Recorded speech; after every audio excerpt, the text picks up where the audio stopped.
Caps are the lucrative currency of almost all of the Fallout games, and they've become somewhat of a staple of the franchise, whether it's completing quests, obtaining loot, or simply starting a small water empire. There are many ways of making caps across the series, and today we'll be exploring New Vegas, which features arguably one of the more straightforward techniques when it comes to making money. Today's challenge is just like the previous Millionaire playthroughs on this channel. We're going to be obtaining 1 million caps, but this time we're in the game of Fallout New Vegas. Will it be an easy task? And more importantly, what various methods are there for making money in this harsh wasteland? Well, sit back and relax as I answer the good old question of how long does it take to become a millionaire in Fallout New Vegas?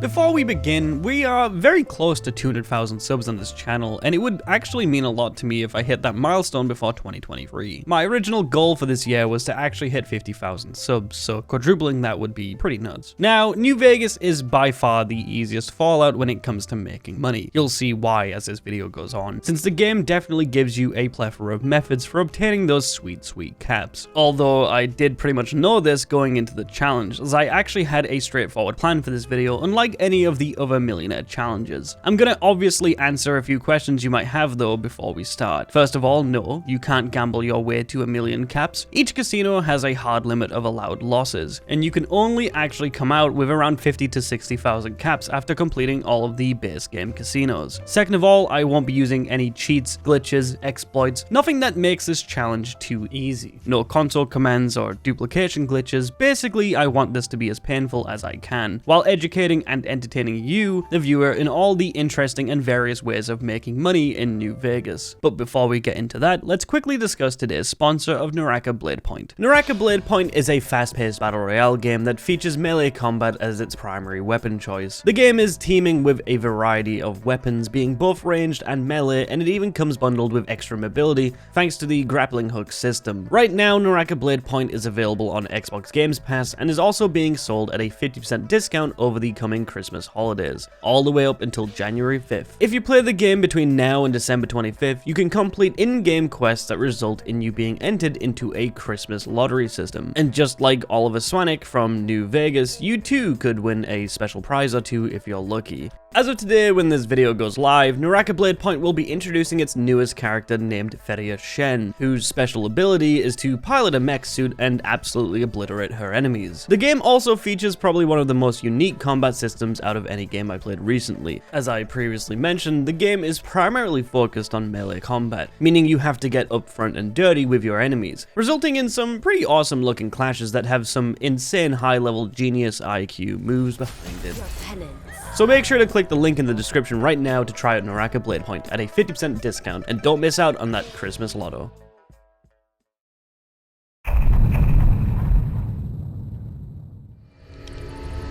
Truth is, nothing. The game was rigged from the start.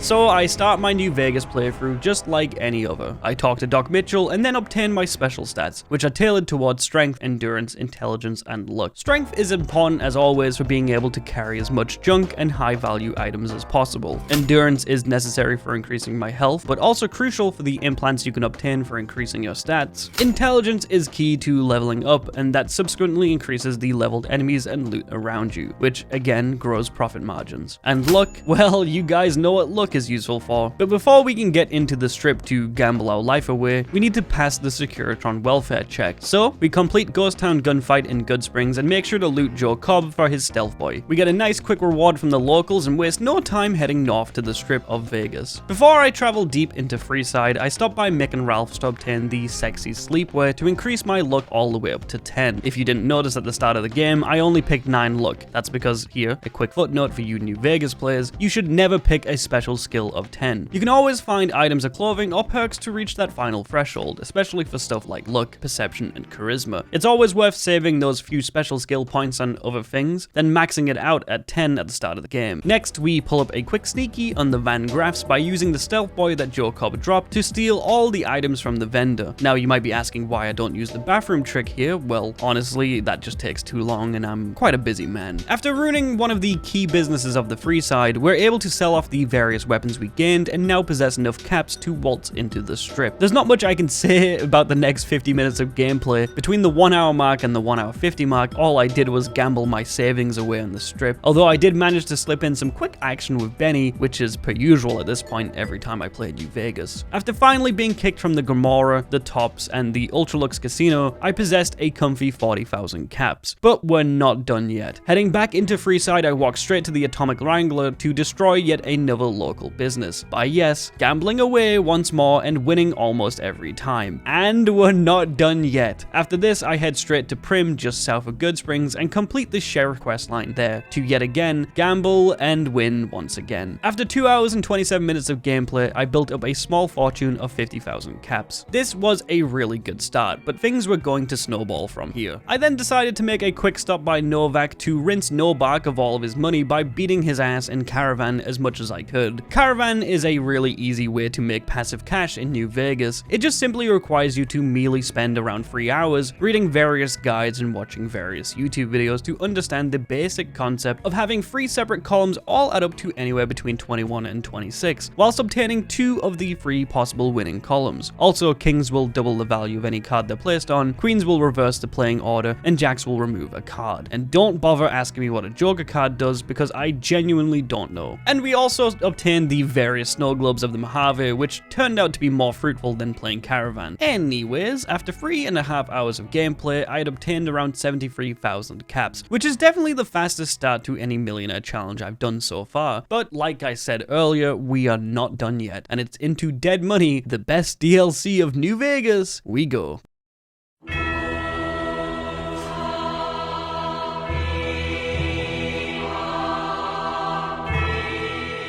Now, there isn't actually much to discuss or talk about in Dead Money. At this point, I do understand the DLC like the back of my hand, spending each second obtaining the Dean stashes or picking up the various skill books laid about. Obviously, I made sure to collect the snow globe here for some extra Sierra Madre chips, and then made sure to head straight to the casino for more gambling. However, there's one thing about this casino that is very important. This casino gives you way more money than any other. See, this casino gives you currency in the form of pre-war money, which we can obviously carry for 0 carry weight out of the DLC. And the game gives you a lot. How many pre-war chips? 12,281 pre-war money? Holy that's a lot of fucking money! Anyways, this 12,281 pre-war money is worth roughly 10 caps each, which puts the total sell weight at a hearty 122,810 caps. But we need to finish the DLC and sell them first. However, you surely know what's coming next. We're not here for the pre-war money. No, this was the starter. We're here for the most treasured reward of all, the infamous Sierra Madre Vault and its golden bars. If you're smart enough and obtain a stealth boy during the DLC of Dead Money, you can actually sneak out of the vault with all the golden bars, trapping Father Elijah inside to rot over the next coming years. It's no easy task, and the window for this extraction is minute, but it's possible. Ah! Oh!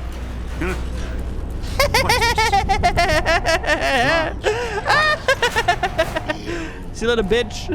Think you can run this entire century's life?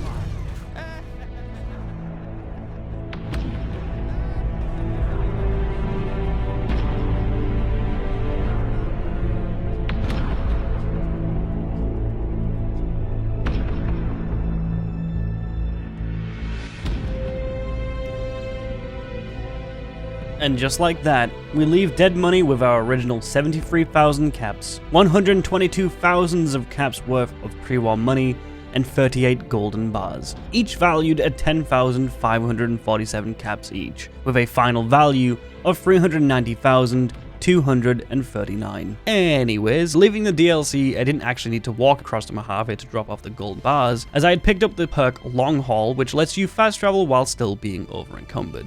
Throughout the rest of day 1, I walked around selling some of the pre-war money and golden bars to finally arrive at 100,000 caps. We were 10% of the way there, and had found a small fortune through hard gambling and robbery. But it was only a matter of time before we had to do the usual setup and repetitive actions of almost any millionaire video that you've seen on this channel. If you've been doing the math, you'd know that the golden bars and pre-war money that I obtained do not add up to 1 million. So tomorrow we'd have to find a new way to make money to finally achieve that sweet goal of becoming a millionaire.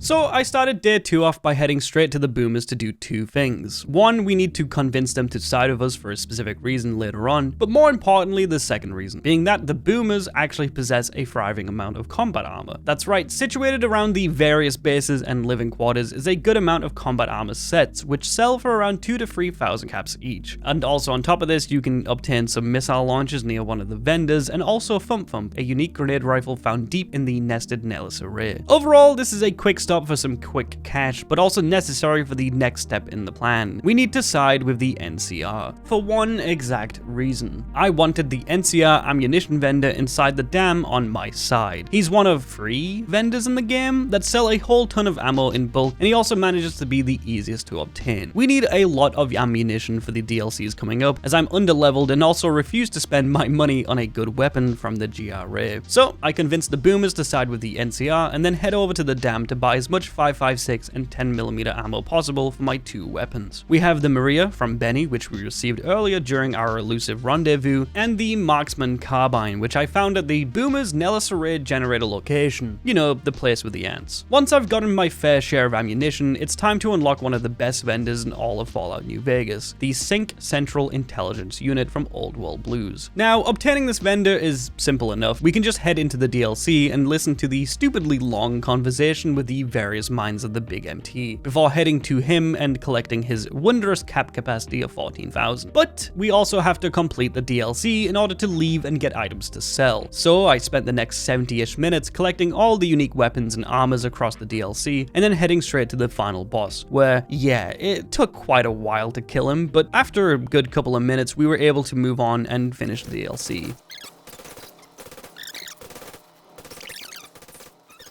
Fighting over. 7.5 hours in, and I had Old World Blues complete, unlocked the best vendor in the game, and had retrieved a whole pile of unique items and weapons that sell for a decent amount each. Leaving the DLC, I had 130,000 caps, and it was time to start making money, selling off the various golden bars, pre-war money, and weapons and armors that was picked up from time to time in both the Mojave and the Big MT. One small problem though. The Sync, the giant vendor in Old World Blues, only resets every 3 days spent within the DLC, meaning I'd have to wait those 3 days inside the Old World Blues DLC in order to reset his cap amount.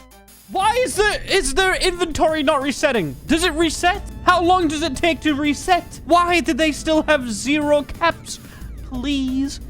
I have to stay in the Big MT. At first, I thought this meant I'd have to wait 3 days separately from the base game vendors, meaning I'd have to wait a total of 6 days each vendor trip, but these 3 days inside the Old World Blues DLC spent waiting do actually reset the global vendors in the base game too. So I had a simple plan. I'd wait 3 days in Old World Blues, head to the Sync vendor and sell 14,000 worth of items, then transport to the base game of Fallout New Vegas and head to the 115 trading post. Here, one of the NCR vendors has a cap capacity of 8,000 caps. So I sell 8,000 caps worth of items, and then fast travel to the Gunrunner's arsenal and sell another 8,000 caps worth of goods, before finally transponding back to Old World Blues to repeat over and over again. This gives each trip a selling capacity of around 30,000 caps, which, if you do the math, results in only 33.33333333 trips being needed altogether, which, like I said, is far less than any other challenge so far. But someone's been murdered. At around 8 hours and 48 minutes at the end of day 2, I'd achieved roughly 526,000 caps by selling off all the golden bars, pre-war money, and every unique item and weapon I obtained from Old World Blues. This was by all means the easiest part of the challenge done though. I always knew the first half of the million caps would fly by, seeing as I could just obtain it all from golden bars and various gambling exploits. But now we're stranded. There isn't any other way to make money in New Vegas, at least any other easy way. So tomorrow we'll be returning back to a classic technique, and one way or another, I will reach that millionaire status. Starting off day 3 with the worst suggestion ever. A viewer of mine had suggested I went around killing geckos for their pelts, which can be crafted into belts for some quick caps, but the belts actually only sold for 5 caps each, and I had killed some golden geckos, which unfortunately can't have their pelts crafted into belts. This was a waste of time, so I dropped that junk off back in Goodsprings and got back to business. The source of revenue for the rest of this challenge would come from 2 distinct locations, being that of Lonesome Road and the Brotherhood of Steel. Lonesome Road was a tough cookie to break into, as most of the enemies there are still out-leveling me by a decent margin and would deal way more damage than I expected. But eventually I was able to kill off most of the marked troopers and make sure to transport their armor back to the sink for selling later on. See, the marked troops in Lonesome Road use armor that sells for around 1,000 to 2,000 caps each, and they usually hold another weapon too, which can be sold for about an extra 1,000 caps. It's a good way of making money, and they also respawn too once you finish the DLC, so it seemed like the best option going forward. So I slugged my way through the entire DLC, spending 2 hours killing random marked troopers. I would then transport their armor back to the sink before heading back into Lonesome Road to do the same thing over and over again, slowly crawling my way through the entire DLC. Ulysses wasn't a hard challenge, as I had picked up a chainsaw within the DLC, and this melee weapon, if you don't know, ignores armor entirely, which resulted in me melting him down pretty fast. Ba-bam, bam, ba-bam, bam. Ba-bam, bam, ba-bam, bam. Ba-bam, bam, ba-bam, bam. Ba-bam, bam, ba-bam, bam. Ba-bam, bam, ba-bam, bam. Ba-bam, bam, ba-bam.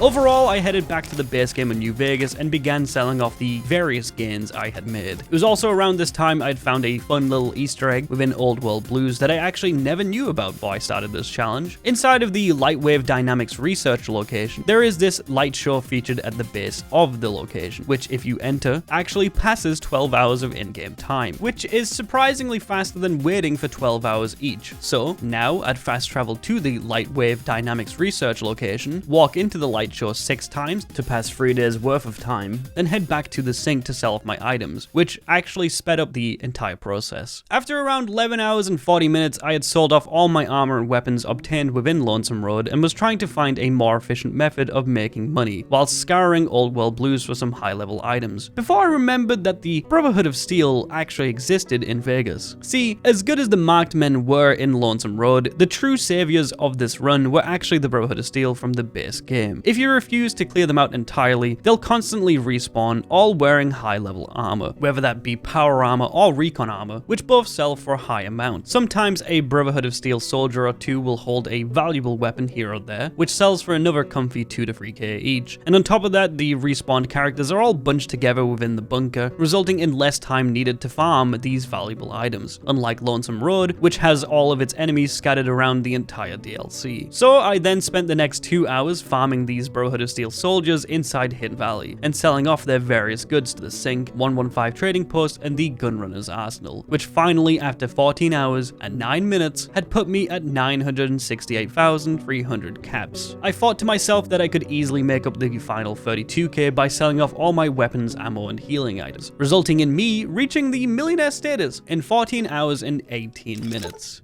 You have to be kidding me. Thanks. Oh my god, I need I need like 50 caps! Okay, I needed a small amount of caps to finally get over the threshold. Oh! The gecko eggs and the hides! Yo! We forgot about them! Okay. Have you seen that tower on the street? You looking to buy some supplies? Yes. I'm looking to sell you this golden gecko egg and 18 hides that I found earlier in the game to finally put me over 1 million caps. We did it, boys! And with those final gecko goodies, we achieved the millionaire status. Like I said plenty of times going into New Vegas, I knew it would be a much easier challenge than anything I've done before, but I still enjoyed it either way. Revisiting the Mojave with the goal of making money was actually quite fun, as it gave me an alternative view of the game and set me on my capitalistic ways. But like anyone born into any capitalistic society, I too eventually grew bored and needed a quick change of pace. So I headed straight northwest to finally open up my own ranch with my million caps I'd obtained. You want to buy Wind Brahmin? You mean tumbleweeds? What? He's crazy. Crazy with low prices on Wind Brahmin. You buy one. Okay. Good doing business. Enjoy Wind Brahmin. there goes all my money. And just like that, I became a humble wind Brahmin tender, a job that goes beyond the concept of money.